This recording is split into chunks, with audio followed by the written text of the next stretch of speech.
There are 3 huge mistakes that I often see stroke survivors make. But the good news is that every single one of them is changeable, and I'll share exactly how to do it. Hi, I'm Elise. I hold a clinical doctorate in occupational therapy, and I'm also a certified stroke rehab specialist. Let's jump right in. Mistake number 1, not prioritizing your overall health. Now, I know this one sounds like super basic advice, and you're probably watching saying, yeah, I know, I need to eat better, I need to get more sleep, I need to move my body more. But the thing is, this isn't just generic health advice. After a stroke, your overall health becomes the foundation for everything that you do. And it's something that you can take back control of when, after a stroke, so many things feel out of your control. Your overall health influences how much energy you have, how clearly you can think and plan, how you're able to tolerate therapy and home rehab, how you cope with stress and setbacks, and most importantly for recovery, how well your brain can rewire. So even though it sounds simple, it is one of the most powerful levers that you have to start taking back control of your life. So here are 5 simple, practical tips that you can put into practice today to help you start living a healthier life. The first is move a little every day. Even when you have extreme fatigue, try to squeeze in 5 to 10 minutes a day. It could be walking if you're capable of that. It could be doing seated marches. It could be moving from sitting to standing. It could be practicing your reaching, whatever is going to get your body moving. Number 2, protect your sleep window.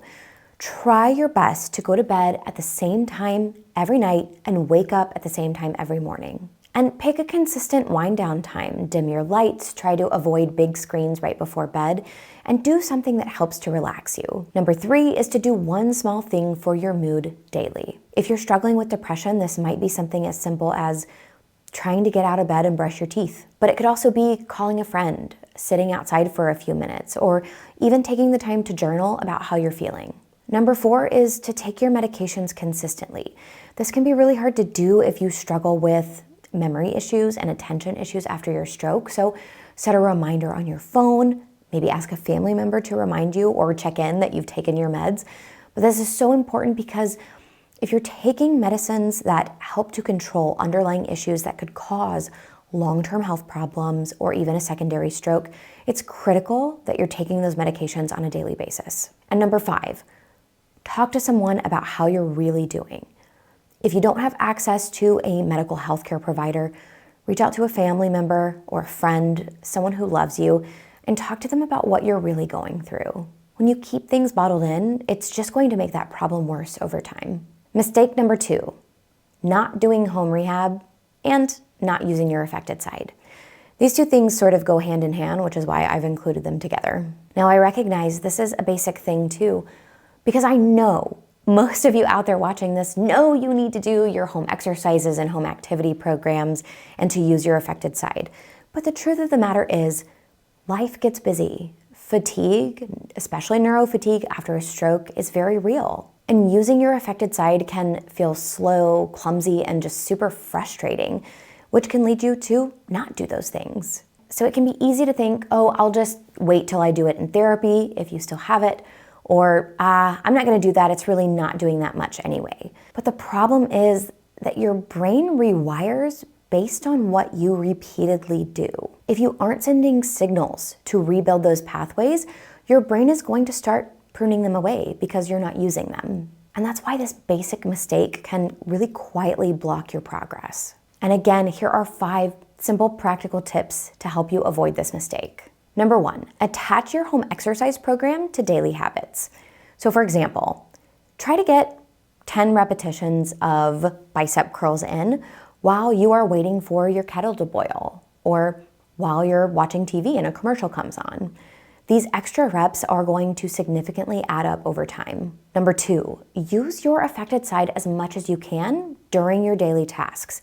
So for example, if you are working on improving the grip strength on your affected hand, when you're brushing your teeth, try to hold your toothbrush with your affected hand. If you're cooking, try to stabilize a bowl with your affected arm and hand. Number 3, give yourself a goal. For example, if you are trying to do more in your home rehab program, or rather just start a home rehab program, just say to yourself, I'm gonna do at least 5 minutes every day. And if I do more than that, fantastic. but I at least have something that I'm gonna shoot for. Number 4, focus on just a few specific movements. Try to focus in on 2 or 3 key movements that you're really trying to work on. You wanna focus on those for a couple of weeks, and then you can switch over to something else. This is gonna help you from just feeling really overwhelmed with a lot of different exercises and potentially just giving up because it becomes too much. And number 5, make sure that you celebrate at least one small win every week. Maybe you notice that your hand opens a little bit more, or you have more control over your pointer finger. Maybe you see that your toes can actually lift off the ground. Whatever it is, make sure that you're pointing out to yourself one thing every week that you are doing well or that you're making progress in. This is gonna help keep you motivated and feeling confident as you move forward. Mistake number 3 is trying to recover alone. And let me first say, I recognize that not everybody out there has a huge support system, but there are absolutely ways that you can go about finding someone to help champion you in your recovery journey. And it's really crucial because stroke recovery is hugely emotional. It can be filled with trauma and grief and anxiety and lots of different things that you maybe didn't expect. Having support is also a huge predictor of who will keep going in their rehab. If you're isolated, if you feel misunderstood, or maybe you're the one who has to be strong for everybody else, it becomes a lot harder to stay consistent with your home rehab, to ask for help, to process grief and fear, or to stay hopeful enough to keep going in your recovery journey. So here are 5 practical tips to help you get more support in your life. And the first is just to talk to one person. Now, this person could be a mental health provider, like a therapist or a counselor, but it could also be somebody in your family or a friend, somebody who loves you and cares about you. And the important thing here is you want to tell them how you're actually doing and try not to sugarcoat things. Really become vulnerable and share how you're actually feeling. The second tip is to join at least one stroke-related community. And here's the thing, if you don't have access to an in-person support group near you, many people don't. We have a lot of online communities that you can join. You can look to your country's stroke association. Often they will have a list of stroke groups that meet across the country. You can also look on social media platforms like Facebook or Reddit, who often have groups or communities where stroke survivors can meet and talk. And of course, you can also leave comments on any of Post-Stroke's YouTube videos. We have a wonderful community in the comments where other stroke survivors, caregivers, or even therapists will share their experiences and help to uplift others. Tip number 3 is to bring someone into your rehab plan.